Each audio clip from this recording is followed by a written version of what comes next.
প্রচণ্ড শীত পড়েছিল। আকাশ থেকে অবিরাম বরফ ঝরছিল।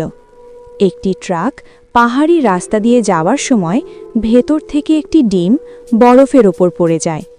ডিমটি গড়াতে গড়াতে জমে থাকা বরফের ঢালে পিছলে যেতে থাকে।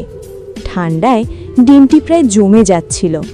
একটি শিয়াল ডিমটি দেখে কাছে আসে, কিন্তু ক্ষুধা না পেয়ে বিরক্ত হয়ে সেটিকে ঠেলে দেয়।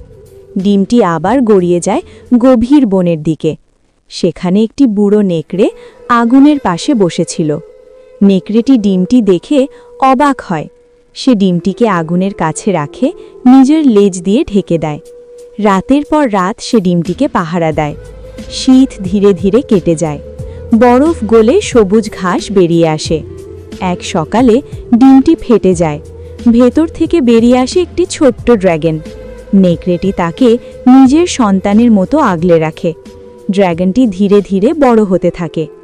একদিন সে আকাশে উড়তে গিয়ে পথ হারিয়ে ফেলে। এক লোভী শিকারী তাকে খাঁচায় বন্দি করে নিয়ে যায়। দূর থেকে নেকড়েটি হাহাকার করে কাঁদতে থাকে। তবুও নেকড়েটির জন্য কেউ একটি লাইকও দিল না, সাবস্ক্রাইব তো দূরের কথা।